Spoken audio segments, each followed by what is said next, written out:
O Japão está prestes a ter sua primeira-ministra mulher, Takaichi Sana. Com Takaichi Sana se tornando primeira-ministra, espera-se que as relações entre a Coreia e o Japão fiquem bastante turbulentas. Hoje vamos analisar esse tema. Takaichi Sana se tornou a 104ª a primeira-ministra do Japão. Na verdade, já abordamos isso em vídeos anteriores. Mas o mandato de Takaichi Sana como primeira-ministra enfrentou muitas dificuldades. Isso tudo aconteceu em apenas 1 ou 2 semanas. A premier Takaichi Sana venceu por pouco o ministro da Agricultura, Penku Saekja Koizumi Shinjiro. Mas isso gerou ainda mais dificuldades. O Partido Liberal Democrata não obteve maioria dos assentos nas principais participações. Por causa disso, a ajuda do Komeito, que era o parceiro da coalizão governista, tornou-se essencial. O problema é que o Komeito detesta profundamente a primeira-ministra Takaichi Sana. O Komeito sempre defendeu a não discriminação de estrangeiros e se opõe às visitas ao santuário Yasukuni. A primeira-ministra Takaichi Sana está envolvida em escândalos ligados à Igreja da Unificação, enquanto o Komeito é totalmente contrário a ela. Isso causou conflitos entre o Komeito e a primeira-ministra Takaichi Sana. Com o aumento do conflito entre o Komeito e a primeira-ministra Takaichi Sana, o Komeito deixou a coalizão governista, algo inédito. Isso é algo muito sério, porque, como mencionei antes, o Partido Liberal Democrata não tinha maioria absoluta sozinho. Se a oposição se unisse, havia grande chance de mudar o governo. Para Takaichi, era uma emergência. Nesse momento, a oposição se uniu para tentar mudar o governo. O Partido Democrático Constitucional tem 148 cadeiras, o Partido Democrático do Povo 27 e o Komeito 24, totalizando 199 cadeiras. Como precisavam de 233 cadeiras, se tivessem um pouco mais, poderiam mudar o governo.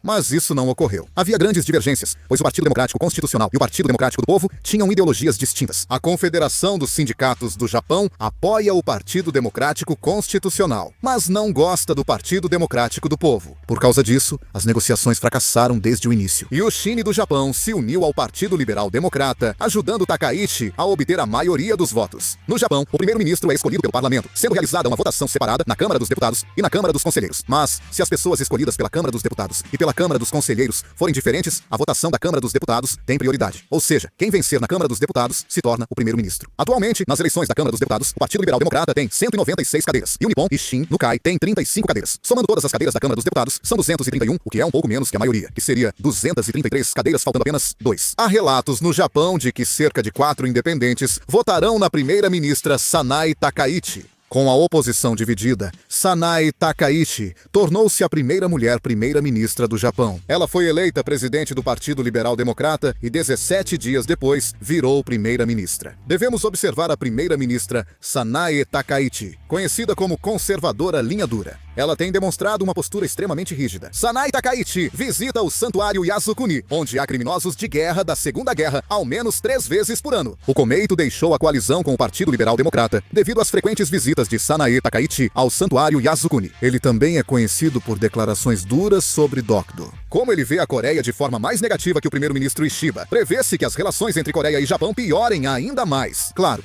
é verdade que recentemente a primeira-ministra Sanae Takaichi, conhecida por sua postura conservadora e linha dura, tem demonstrado uma atitude mais cautelosa do que antes. No passado, ela era classificada até mesmo dentro do Japão como uma política de extrema-direita, fazendo declarações ousadas sobre questões de guerra, história e assuntos diplomáticos. Mas recentemente tem-se notado um movimento para suavizar gradualmente essa imagem linha dura. Entre 17 e 19 de outubro aconteceu o Akihei Taizai, um dos maiores eventos do santuário Yasukuni no Japão. No evento, ministros e políticos japoneses visitam o santuário para homenagear mortos, mas lá também estão consagrados criminosos de guerra, classe A da Segunda Guerra Mundial. Durante todo esse tempo, Sanae Takaichi nunca se importou com essa polêmica e tem visitado pessoalmente o santuário todos os anos, e faz isso de forma consistente, mais de 3 vezes por ano. Essa postura ajudou a unir os conservadores dentro do Japão, mas ao mesmo tempo se tornou um fator que agravou seriamente as relações diplomáticas com países vizinhos, como Coreia do Sul e China. Desta vez foi diferente.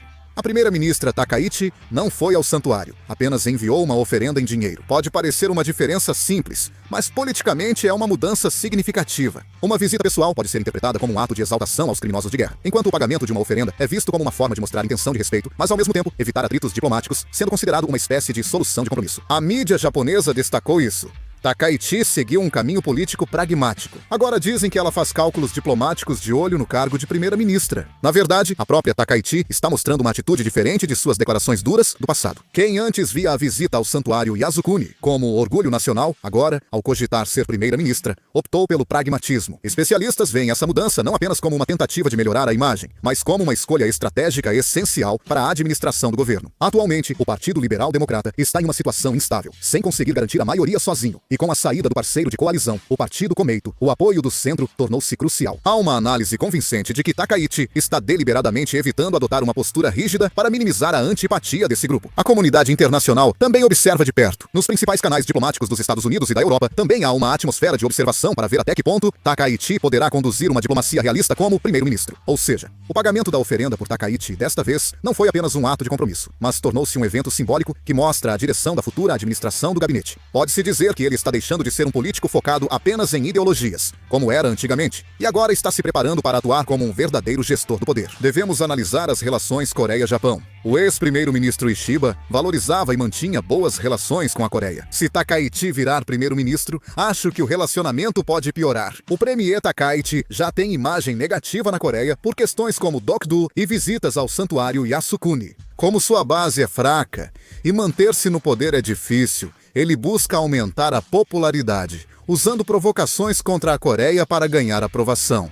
Especialistas acham difícil que as relações entre Coreia e Japão avancem mais do que agora. Precisamos preparar rápido medidas para responder a isso. Dizem que o primeiro-ministro Takaichi adota postura ativa ao nomear mulheres, jovens e até rivais das eleições. Sabe-se que ele pretende nomear Motegi Toshimitsu, que foi seu rival na eleição para presidente do partido, como ministro das Relações Exteriores. Koizumi Shinjiro, conhecido por seu estilo punk, como ministro da Defesa. E Hayashi Yoshimasa, secretário-chefe do gabinete, como ministro dos Assuntos Internos. O partido Yushin do Japão, aliado em coalizão, concordou em não indicar ministros. Em vez disso, eles vão cooperar com o governo de fora do gabinete, através de uma colaboração externa. Mas o problema dessa colaboração é que a responsabilidade pela administração do governo acaba sendo relativamente menor. Como eles não participam diretamente do gabinete, a responsabilidade é menor. Por isso, a relação de cooperação tende a ser fraca. Podem surgir questões que não foram acordadas entre os dois partidos. Se houver grandes diferenças de opinião sobre essas questões, existe a possibilidade de Yoshine do Japão, no futuro, não cooperar mais com o governo ou com o Partido Liberal Democrata. Yoshine do Japão propõe cortar 10% dos parlamentares e fazer de Osaka uma subcapital, mas nunca administrou o governo nacional. Há comentários de que, diferentemente do passado, a discussão de políticas entre o Partido Liberal Democrata e o Komeito, seguida da aprovação parlamentar, provavelmente não ocorrerá tranquilamente. Acredito que a cooperação entre Yoshine do Japão e o Partido Liberal Democrata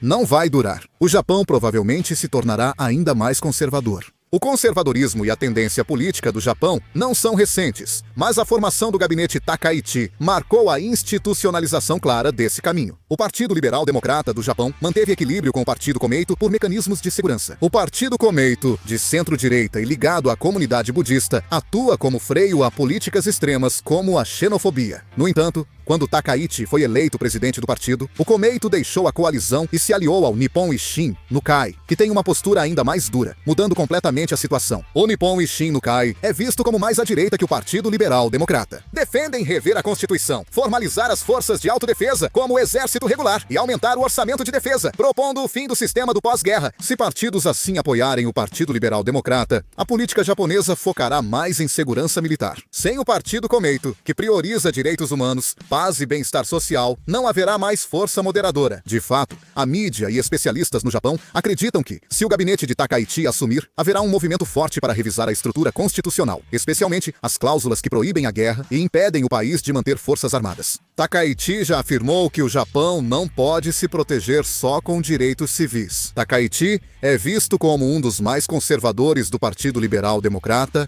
apoia visitas ao santuário Yasukuni e faz declarações que exaltam atos de guerra do Japão. Se isso ocorrer em todo o gabinete, é provável que a futura política de segurança do Japão vá além da aliança com os Estados Unidos da América e busque ampliar seu poder militar de forma independente. Para atrair conservadores, pode adotar postura mais rígida em temas históricos ou disputas territoriais. Em especial, há grande possibilidade de que conflitos com a Coreia do Sul voltem a surgir em questões relacionadas ao passado, como Dokdo, as mulheres de conforto e o trabalho forçado, e isso pode ser usado como um meio de aumentar temporariamente a popularidade do gabinete Takaichi. Por outro lado, dentro da própria sociedade japonesa, surgem vozes de preocupação em relação a essas mudanças. O campo progressista moderado do Japão alerta que, Sem o Partido Komeito, o Partido Liberal Democrata perdeu seu freio e o governo pode se inclinar demais ao ideologismo. Muitos veem o gabinete Takaichi não só como troca de governo, mas como sinal do colapso do equilíbrio político japonês. Como resultado, espera-se que o gabinete Takaichi torne o conservadorismo do Japão ainda mais forte e que esse impacto afete não apenas a política interna, mas também toda a diplomacia e segurança, especialmente as relações entre Coreia e Japão. O que acham do primeiro-ministro Takaichi? Deixem opiniões nos comentários. Encerrando o vídeo, obrigado!